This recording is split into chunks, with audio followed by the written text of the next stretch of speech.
All right, welcome to Barnes University. This is a show called Assembling Titans. Every week we will be going over opponents. We'll be going over prospecting players coming out for the 2020 draft. Today we have Jason Crownover. He's going to be here every week, so it's not just a today thing. But I like for him to introduce himself, and then right after him, I'm going to introduce myself because a lot of people don't even know who I am. But basically, we want to bring high level analysis to the Titans community, to the NFL community, and we just want to sharpen our skills. Other guys will be on here uh, every week, and we just want to, iron sharpens iron. So, without further ado, Jason, introduce yourself if you don't mind. What's up, guys? My name's Jason. I do a lot of sports journalism stuff. I try to focus on the Titans because that's kind of our local thing. I also do a little bit of radio. I'm an intern at 102.5 downtown, so that's pretty cool. But I also have a podcast of my own, 65 South Sports. You can follow me on Twitter, on Facebook, whatever you choose. I like to, kind of break down matchups, kind of look at players. Like Charles said, I also like to do draft analysis and all that kind of stuff. But, me and Charles have kind of been friends for a minute. And we've been working together in the past, so we wanted to get something collaborative going once again for the 2019 season. Real excited to get this going. So yeah, I hope it works out well. Give us some feedback, and if you don't mind, just checking out my podcast and my social media, because I think I'll be around for a little bit. So appreciate you having me on. Thanks, man. Absolutely, no problem, man. Like he said, been known him for a while, and just to speak and piggyback off of what he just said. I mean, he's one of the when everybody you think of people like Bill Belichick and you think of guys like Nick Saban, all those guys they knew each other at one point before you guys know them now, and we're just trying to build that base level foundation. Not saying we're going to be them, but just building that relationship early and he's a guy that I believe in terms of his dreams and where he wants to go. I'm from Henry County, Paris, Tennessee, small city. I always loved football, played high school there. People should know Henry County High School. It's a pretty prominent high school here in Tennessee, and just I learned a lot playing in high school, and that club and that organization that taught me a lot about football. Had the opportunity to play at Bethel, Georgia State, MTSU, walk on, decided to go in a different route. And I just kind of stuck around MTSU, built some relationships there in the recruiting ranks, equipment manager ranks. I'm pretty much an aspiring NFL scout, but, I'm an evaluator at heart, period. So just a guy you can catch me out on at BU_scouting on Twitter and IG. Here on Facebook, Charles Barnes, just simply like that. I just very passionate about the Tennessee Titans, and work pretty diligently and work pretty hard. And I'll let you guys be able to, go look at my work and be able to judge from there. But I'm just very passionate about it and very excited for this series, Assembling Titans, and seeing where it goes. Thank you. Without further ado, I'll let Jason start us off today with some of his findings on the Browns. It's going to be in Cleveland. It's going to be a noon game here for the Central Time folks here in Tennessee. So I'll let him start it off and kind of piggyback off what he has to say. Yeah, so I think the big storyline specific to our fan base, the people that are going to watch this video, local Titans fans, I think the first thing that you're going to think of is the Taywan Taylor trade to Cleveland. And I didn't get to talk about this when I was at the radio show, so I'm kind of excited that I do get to talk about it here. Okay. It's kind of interesting to me from the perspective that obviously you don't normally trade with people that you're about to match up with. So that was one thing that was kind of weird, but looking back at it, I think that's one thing that a lot of people are going to want to look at. So I figured we could get into that. Okay. Based on what I saw from their depth chart, right now they're kind of thin at receiver because obviously you've got OBJ, the superstar, the guy that everybody's paying attention to. You've got Jarvis Landry, who was, one of Baker Mayfield's top targets last year and has consistently been one of, at least an above average receiver in the NFL for the past few seasons. But outside of that, they don't have much. And I think Taywan Taylor is kind of like their short-term replacement for Antonio Callaway, who's suspended for the beginning of the season. And I think that's the role that they're going to use him in. And I think that if you're a Titans fan, you know what Taywan does bring to the table, but you also know what he doesn't bring to the table. And I think that's a good starting point, a good discussion topic just to kick this off. So I wanted your opinion on this. How much of an impact do you think Taywan brings to the Cleveland Browns week 1 against the Titans? Week 1, I mean, let's kind of backtrack a little bit. One of Taywan Taylor's biggest issues here, being a Tennessee Titan, when he was a Tennessee Titan, was consistency. Whether that be with his hands catching the football or, learning the plays and knowing where to be, specifically on option routes, specifically when he has to do some thinking. So coming to a new team in such a short period of time, I question what he's going to be able to provide for them week 1. Is he even going to be, dressed for the game? I question that. And if he does play, I believe it'll be limited reps. And one thing about Taywan Taylor, he has the ability to run fast in a straight line. So if he has to go out there and just stretch the field, be a decoy on some plays, fine. But I don't really see, much of an impact, coming from Taywan Taylor this week, if he even suits up. He was a player that, is well documented. My thoughts on him as a prospect, thought he was a late round guy as opposed to a third round guy. But simply put, I just don't think he's going to be able to be too effective. Heck, he might go out and catch a game-winning pass, and I know Titans fans will hate that, but I don't see it. I don't see it in the cards. Well, that was my kind of angle on it was, okay, obviously a lot of people are going to go to the instant overreaction that he's given all of our plays away and he's given all of our route concepts and all that kind of stuff to the Cleveland Browns. And he very well may be, who knows. But, in terms of his on-field impact, I don't see it being anything of note. And I actually found this on an article from CBS that Rashard Higgins is going to be their 11 personnel receiver. So wow. that would actually put Taywan below Rashard in most formations and most personnel situations. So that was one thing that I was kind of curious about, because obviously Antonio Callaway, he's a very athletic, very dangerous deep threat, similar to Taywan Taylor. And that was my thought process, was maybe they're using Taywan as kind of like a stopgap until they can get Callaway back out there. Because I think in the short sample space that we do have of Callaway, he looked pretty good for the most part, at least for a depth option, not necessarily, a wide receiver 1 or anything, but at least for a depth option, Callaway looked good. So that was one thing that I really wanted to talk about, was with Taywan, with him being taken out of the situation from the Titans' perspective. Now you've got Corey Davis at 1. You've got, as far as we can tell, you've got Adam Humphries at the 2, and then you've got Tajay at the 3. So that kind of leads into another discussion in keeping in this same mindset. A.J. Brown, where does he fit in this for the Titans? Because now you've got a high round pick in A.J. Brown, who typically lines up in the slot, which is kind of weird because you've got Adam Humphries, who's a slot guy. You've got Tajay Sharp, who's a slot guy. You got A.J. Brown, who's a slot guy, who can play on the outside.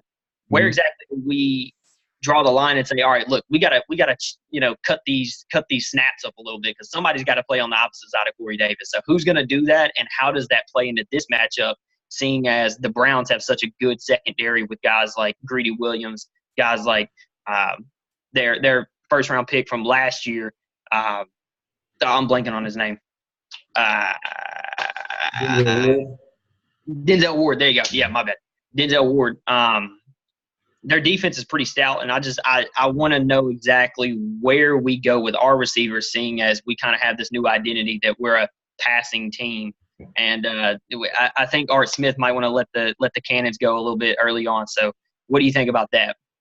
I think that what John Robinson did a good job of this offseason in particular was that, he acquired some positional, flexible wide receivers.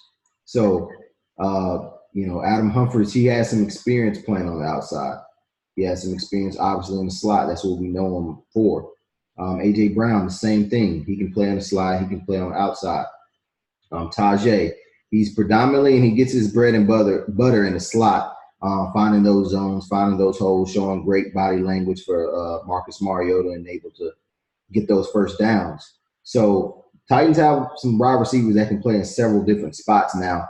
I wouldn't get so caught up in the 1, 2, 3 thing. I think that was in the depth chart. In terms of depth chart, that might just be, how they just put it. But we're gonna see all of these receivers, no doubt about it. I don't think that the Titans are holding their hand whatsoever versus this high-powered offense. So I think how we attack that defense, especially in the secondary, is we do employ those bigger receivers on the outside because, like you said, they do have Denzel Ward, Greedy Williams, even Terrence Mitchell to some degree. But what we do have the advantage over the Browns is size. You talk about Corey Davis at 6'3", 210. You talk about A.J. Brown, 6 foot 225. We're going to be able to outmuscle those skinnier, thinner framed cornerbacks, and that of those two cornerbacks, that's what was talked about the most: their tackling ability and their size. So I think that you're going to employ Brown and Davis on the outside and have, Humphries eating up the middle along with Sharp. So I think that's kind of how you look at it in this game. Not to say that Brown won't get some slot action, but our advantage is our size and ability to possibly break some tackles versus these slimmer corners. The pass rush is a whole different story. But just to answer your question, I think that will move a lot of guys around and have the cornerback position, try to attack them from there. Well, I guess that kind of segues into my next talking point was I think, everybody tends to focus on the Cleveland Browns. Their attention is immediately going to go to OBJ. Now, this is also a quick tidbit in all of this that OBJ has just been cleared for week 1. He was ailing a hip injury, so he's kind of – I don't know if he's necessarily 100%, but he's going to be there for week 1. So I think that's a point that we should at least mention, that we may not be getting a 100% OBJ. So, right. But I think that one thing that we should mention also is that we haven't really faced an offense with these kind of weapons yet, I don't think. Not with this secondary. I think we have a really good secondary and a pretty deep secondary. Mm-hmm. But when you've got OBJ on one side, you've got Jarvis Landry on the other, you've got David Njoku at tight end eating up the middle, you've got Nick Chubb in the backfield who can make some plays with his hands and also tear you up on the running game. Yeah. This is gonna be a real fun game to watch, I think, just from a defensive perspective, because you've got two offenses that have a plethora of talent on paper. Absolutely. How do you execute on a consistent basis and still find a way to slow down guys like OBJ and guys like Jarvis Landry? Because the last time we've seen Malcolm Butler, who is our cornerback one in most situations, the last time we've seen him line up against OBJ was in 2015. And I know these numbers are going to, jump out at you initially, but let me break it down first. So OBJ had 12 targets for 104 yards in that game when Malcolm Butler was still with the Patriots. Mm-hmm. He also had a touchdown, but he only had 4 catches. So he made a lot of his big plays in big spurts, but wasn't necessarily that much of a factor for most of the game. And not all of those catches were made against Malcolm Butler either. Right. So basically what I'm saying is, in a short, condensed version, is Malcolm Butler actually played kind of well against OBJ in their first meeting back in 2015. Mm-hmm. Do you think that we see Malcolm Butler, who has, been kind of up and down for the Titans here recently, but at least last season it closed out well.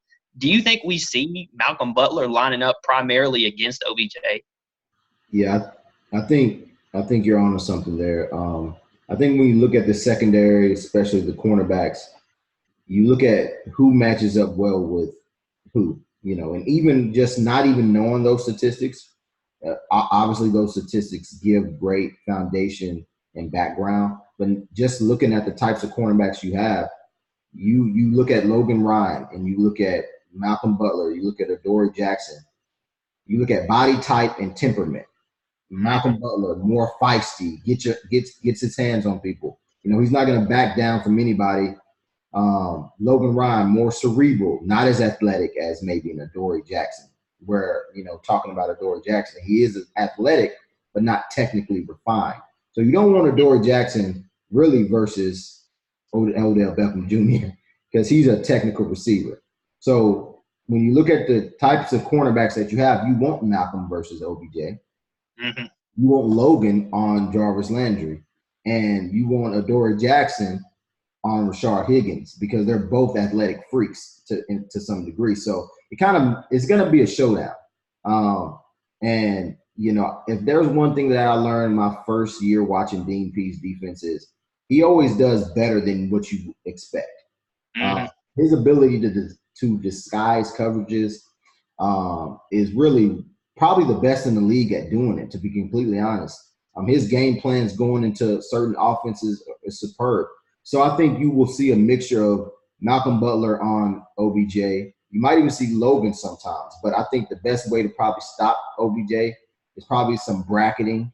And, for those that might not know what bracketing is when really you pretty much put a box around a player using your DBs and kind of you can't stop them, but you can only hope to contain them. That kind of mindset. Allow them to catch underneath patterns, come up and make the tackle, and live for another down. So I think we'll see a little bit of everything. Well, that's what I was kind of thinking too was, as fast as Adoree Jackson is and as fast and as freaky athletic as OBJ is, that's not a good matchup for the Titans. It's just not. And there's nothing wrong with that. But I think in this specific game, you have so many weapons and so many things that you have to account for that for a player like OBJ and at least our personnel in specific, you can't fight his fire with your fire. You can't fight fast feet with fast feet. For OBJ, for what we have, you have to fight him with physicality, press man coverage, bump and run coverage, and safety help over the top. Exactly. Because you got guys like Kevin Byard who can stay back deep and pretty much lock down an entire half of the field if he needs to. Right. And I think you're going to see a lot of that. I think you're going to see OBJ getting hands on him early, post-snap, and then you're also going to see a safety coming over behind him to try and make sure that he doesn't get beat because odds are he's going to make a play eventually. So you really just have to make sure it's not a 50-yard bomb and keep it to like a 8 or 9 yard pass. Exactly. And I think we're going to see that a lot. So I'm excited to watch it. This is going to be one of those games where if you're a receiver or if you're a secondary guy, you're going to want to watch this film afterwards and break down exactly what's going on because you've got a lot of talent going up against a lot of talent. Right. So I'm excited to watch it. I know after the game I'm going to be slow-mo, all 22, all that kind of stuff. So it's going to be fun. I'm excited to see that. But I'm also excited to look at this defensive front for the Titans. Mm-hmm. With guys like Daquan Jones moving to the nose, moving inside instead of being on the outside. With guys like Jarrell Casey coming back, with guys like, even some of our linebackers up front, guys like Jayon Brown who can blitz and get in the backfield to cause havoc that way too. I want to see the Titans go at the interior offensive line of the Browns. Greg Robinson's a pretty decent left tackle, and Joel Batinho is a good guard. Mm-hmm. But I want to see us go at guys like Eric Kush and guys like Chris Hubbard personally, who's on the right tackle position. But I want to see what you think about that because I know the Titans, they kind of have this narrative around them that they're not necessarily the best at getting to the quarterback. But I think this is one specific game where, at least on defense, the Titans might be able to do that. So who do you think is going to have a big game, and where do you think the hole is on the Browns' offensive line? Okay. I like how you kind of addressed that. I think that the offensive line is certainly a weakness, and the media, you know how the media is. They kind of get a narrative and they kind of run with it, and there's nothing wrong with that because they're absolutely right. when they talk about the Titans are going to have to chip, Garrett and Olivier Vernon. Yes, but the same thing goes. It goes both ways. They're going to have to chip Wake and Landry as well. So I think Landry, you talk about a guy that's going to have a good game. I know that is a guy that's going to be attacking the tackles, but I look for Dean Pease to do a lot of stunts on the inside, sending those pass rushers on the outside, on the inside. Like you just said, Daquan Jones is moved to nose tackle. I think that's a great position for him. If he can push that middle of the pocket, occupy, maybe even command a double team to free up some of his teammates like Casey. And then we have outside rushers like Landry going inside on stunts, fire zone stunts, things like that, twist stunts like that. I think that we could see just as amount as firepower or pass rushers that people talk about for the Browns. The Tennessee Titans could flip the script and certainly have a great game in that way. And the way to beat the Browns when I'm watching tape, I'm watching a lot of Browns versus Ravens tape because their defenses are very similar. Titans and the Ravens defense basically are carbon copies. And one of the things that I see is when you get Baker Mayfield on the move, kind of, he's only 6'1", something like that. When you got him moving, hands up in the air where you change his launch point, get in his face a little bit, he'll throw a turnover to you. He'll turn the ball over. So as long as we create chaos for him, I think that the Titans have a great chance of. I guess would be an upset. Media, if we beat them, they're calling it an upset, right? So, so it'll be an upset for us if we're able to just kind of cause chaos for them. Now, just for context, I know Charles knows this, but just for context, prior to last year's draft, I was extremely high on Baker Mayfield. Mm-hmm. He's one of my favorite quarterbacks. He's my fantasy quarterback this year. Kind of a funny thing there. But Baker's one of those quarterbacks that I think is obviously he can dice you up from the pocket if he needs to, but he's also somebody that can improvise and make throws on the run and all that kind of stuff. But I agree with you. I think Daquan Jones is a big piece to this because, like I said, their interior O-line isn't necessarily something that can't be manipulated. Guys like J.C. Treader, guys like Eric Kush, I think Daquan Jones being as big as he is, even if he's not necessarily the one getting to the quarterback, right now that he's inside, if he can just chew up space and allow some of our athletic freaks, guys like Landry to get on the outside, guys like Jayon Brown and Rashaan Evans and Wesley Woodyard to get inside, that's the kind of thing that I think you're going to want to watch for because I've been to a couple practices this offseason, and I was specifically watching defensive tackle and trying to exactly figure out what I thought I was going to see in this upcoming season. And I saw a lot of improvement from Daquan Jones. I think he's more comfortable on the inside. And I think you're going to see a big jump in production from him this season. So I think that's a big point that most people need to pay attention to.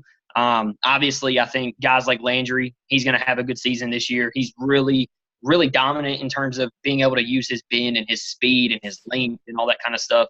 But I think the best way to disrupt this game right here is to get some kind of hands up early on in the snap from the inside, get some kind of push from the inside, and let your guys on the outside kind of funnel and keep Baker in that pocket.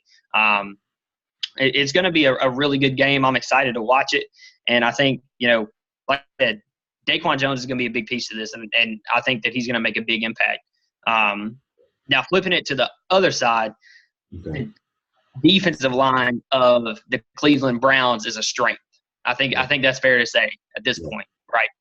Absolutely. Yeah. Okay. So, guys like Myles Garrett, guys like Olivier Vernon, they kind of have a reputation for being disruptive forces, if you will.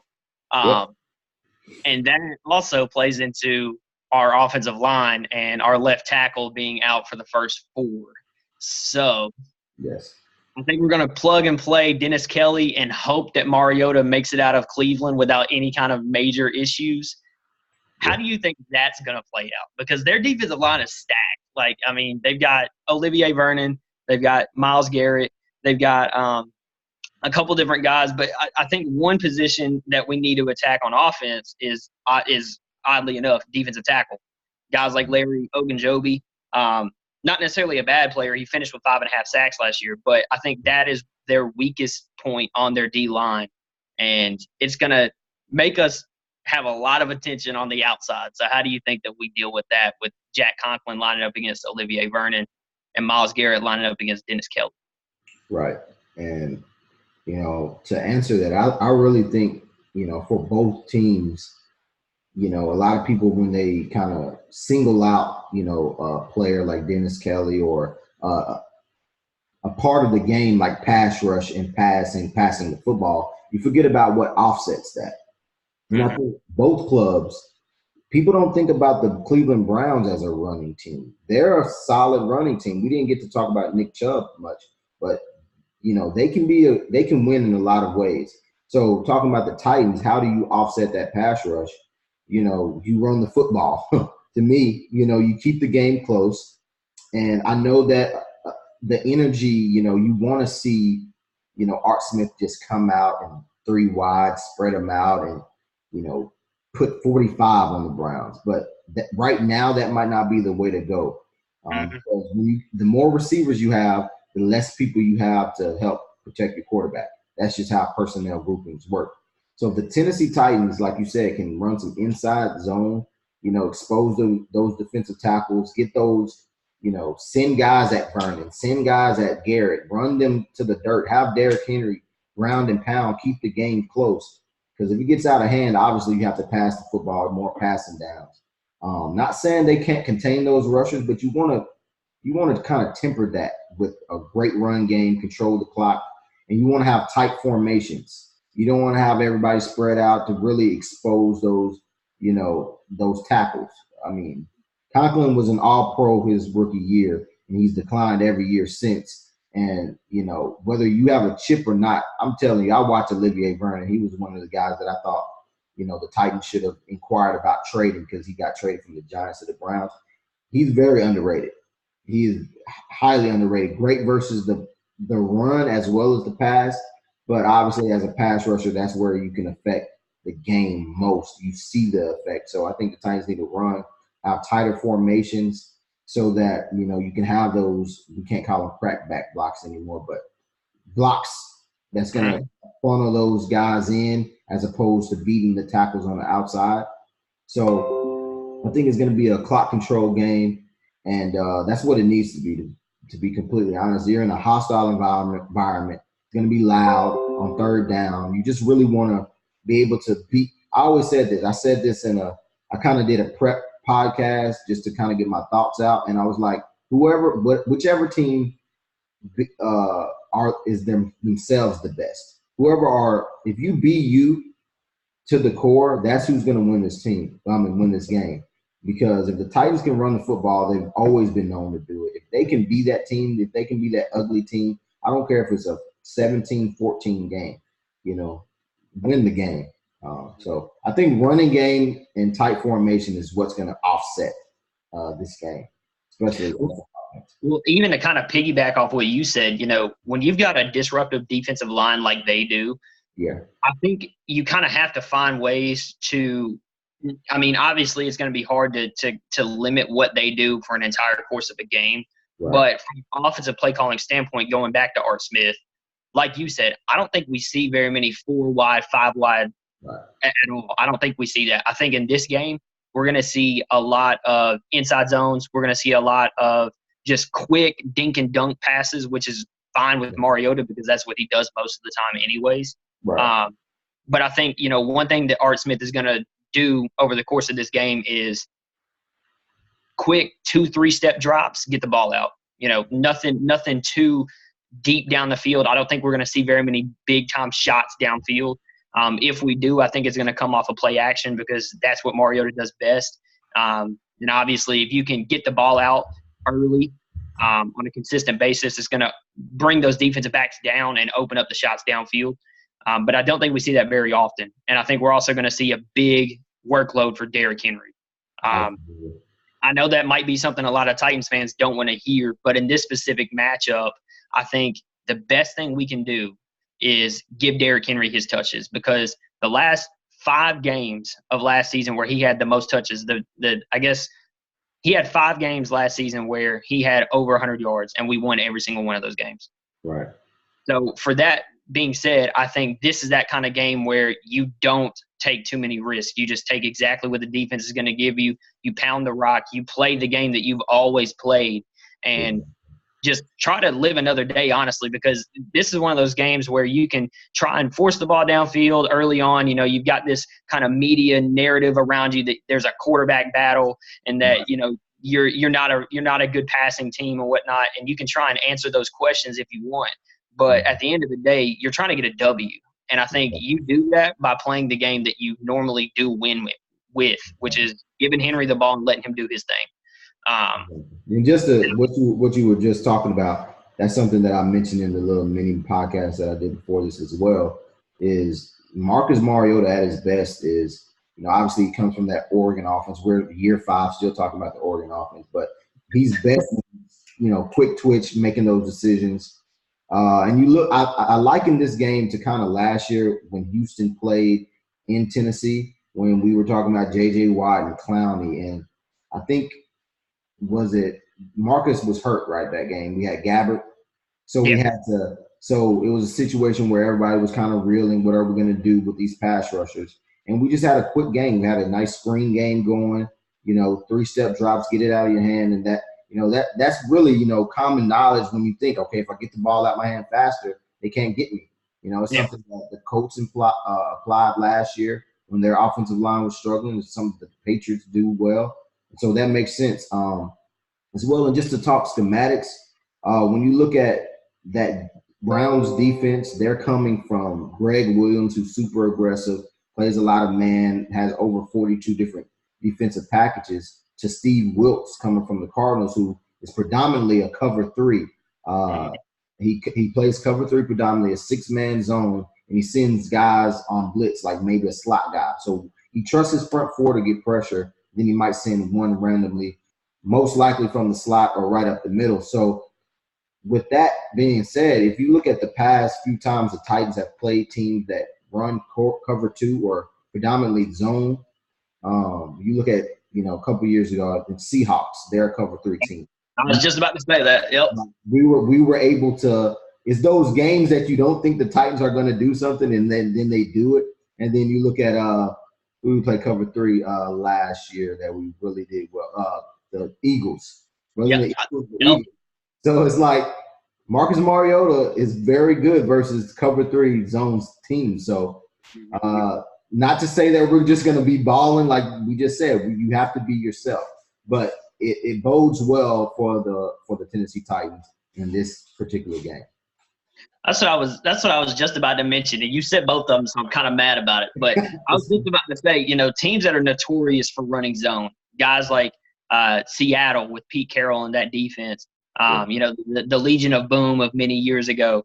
And then you got defenses like Philly, who, you know, pretty much live and die with Malcolm Jenkins in the back, just knocking people out and playing zone and all that. The Titans have a history, at least recently, of doing pretty well against teams like that. And I think that this is going to be one of those matchups where, like you said, it's going to be all about getting the ball out quick. Because obviously, if you can just mitigate Myles Garrett and Olivier Vernon's influence on this game, that's a huge win. Even if you know they're still beating their guys, as long as they're not getting hands on the quarterback, or as long as they're not getting in the backfield hitting Derrick Henry, I think that's huge. And I think another point to add to that, Dion Lewis, I don't think he gets the ball in terms of the running game very often this game, but I think we're going to see a lot of screens to Dion because of what you just said, how there's going to be a lot of pressure up front, and the Titans need to find a way to get it out. Derrick Henry's not that kind of back. He's not going to get out in space and make guys miss, you know, after catch. He's going to be the kind of guy that you just pound over and over and over again up the middle and just see what happens. Right. Dion can do that, and I think Dion is quick enough and fast enough to get out in the open space and make something happen. And I think that that's going to be something that we see from Art Smith, because that's what Dion did quite a bit last season. So I'm excited to watch it. You know, I don't know how I feel about the actual outcome. I think the Browns are still one of those teams that can manage to pull one off against us. Right. but I do like the matchup, at least on paper. I will say that. I'm You know, excited to see what we're doing with our secondary. There's been a lot of talk about guys like Kevin Byard, right. been so consistent, got his new contract. What's he going to do now? Guys like Adoree, we need to make sure that, here in the next year or so, he's going to want a new contract. So we need to see him take off a little bit in development. Right. This is one of those games where you make your money, where you say, look, I deserve my shot. I deserve a new contract. I made some big plays against guys like OBJ and guys like Jarvis Landry. I went into Cleveland. I got us a couple pass breakups, all that kind of stuff. This is one of those games that's going to be interesting to watch. And I don't know if we win it, but I do think we got a pretty good shot at it. So I don't know. I'm excited for Sunday. That's for sure. Absolutely. One of the things that I was thinking about was I can envision this game going a lot of ways, but a Tennessee Titans blowout. Like, I can't see the Titans beating this team 34-7 or something. I can see it the other way, unfortunately. I can see it going the other way. I can see the Titans winning close.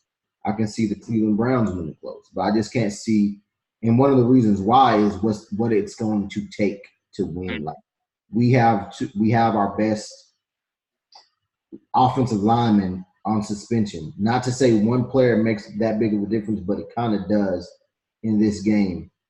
And then you have us coming into not necessarily a new offense, but an offense that fans, we certainly haven't seen this offense click. We haven't seen all their main pieces together yet. So we don't know what it's going to be like. Now, the Titans fantasy would be the Titans go out and we just see this magical offense that we've never seen before. Art Smith is a genius. It's going to be tough. I mean, that's kind of hard. It's not realistic necessarily. So I see every ending but a blowout. But I'd love to see a blowout. So my blood pressure can stay low on the days. But I really hope, win, lose, or draw, I want to see everybody kind of come out of this game healthy for one. It's football, but you want to see people be healthy. You want to see people be able to learn from their mistakes, and you want to see progress. You want to see Marcus Mariota, at least in the most fundamental moments, execute. You want to see Derrick Henry be able to get into some sort of a groove. You want to see how Delanie Walker responds to his first official game back from that injury he had last year in the season opener. Like you just said about Adoree Jackson, you want to see how much he's grown as a cornerback. How is Kevin Byard going to respond to being the highest paid safety in the league? So it's just going to be fun and interesting. And as a Titans fan, you want to see this team come out and kind of beat up on Big Bro. I know it's kind of weird. The Titans have been really a team that's been doing this, but a team that you want to start seeing this, start seeing a rise.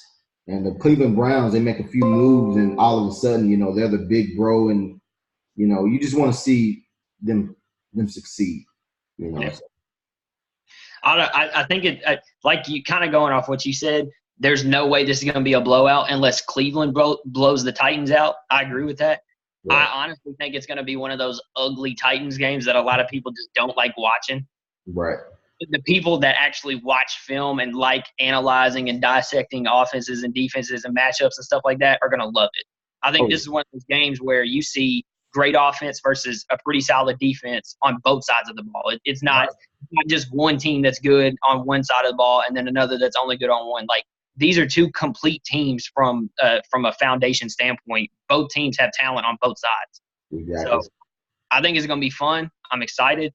I think that, if the Titans do win it, it's going to be one of those games where they give Derrick Henry the ball 25 times. He grinds them out. It's a possession game. It's a clock game.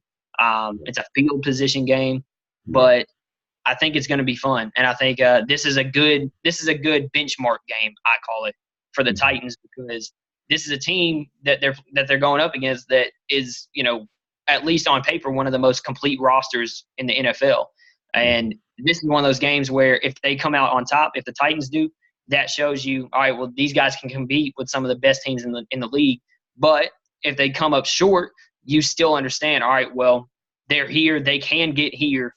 You know, it kind of lets you know exactly what's gonna happen for this upcoming season. And then it also leads into the Indianapolis game.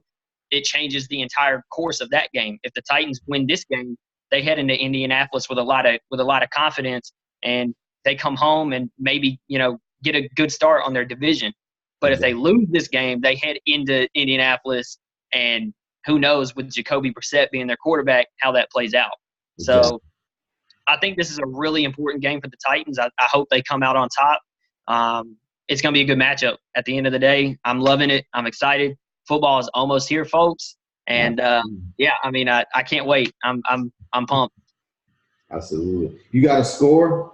I know usually I might make a prediction on the score. I don't know if I'm doing that this year, but you got a range of where you think this would be? 4-point game. Let's do an over under. How about that? That's easier. Over under? Yeah. Okay. All right, let's say 36.5. Okay. So that would pretty much put at one team at about 20-something and the other about 15 or so. Right. Okay. I can see that happening. I think that's solid. Yeah, I think it's probably going to be around that 35, you know, maybe 30 to 35, 36, somewhere in there. I don't see it. I don't see either team getting blown out unless Cleveland just comes out early on and just starts throwing haymakers. But I want to say the Titans can pull it out.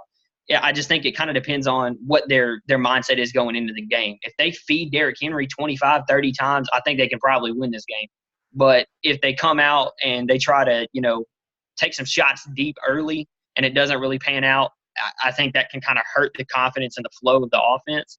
And I think that greatly affects how they play the rest of the game.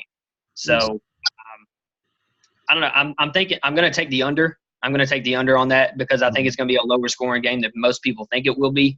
But I want to say I'm leaning Cleveland on this one. But I think it's going to be close, and I think the Titans stick with them, but it's going to be close.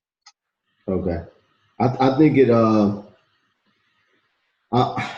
when I envision, and a lot of times people don't know this, but I used to, as a kid, I used to play out the whole game in my head at night, like the whole 15 minutes, every snap in my head.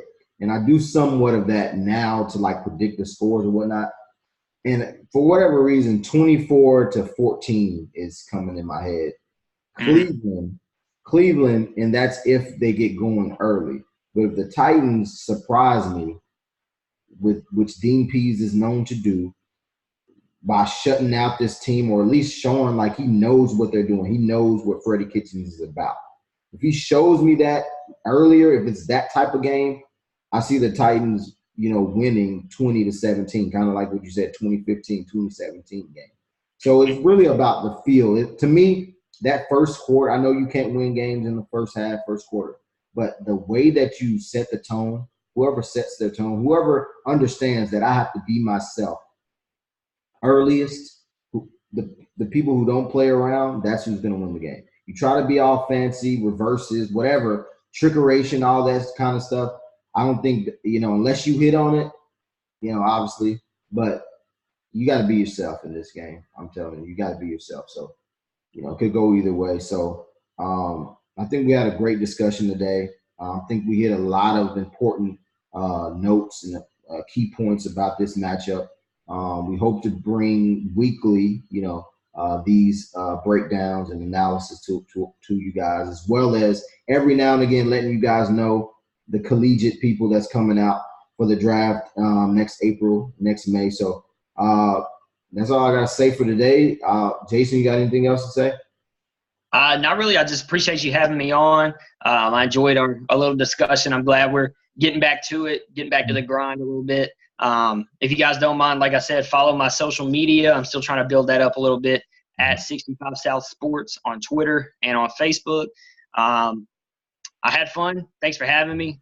No problem. And hopefully we can do some post game coverage a little bit, maybe something short, just for just a wrap up kind of thing. So appreciate you having me on, man. Thank you.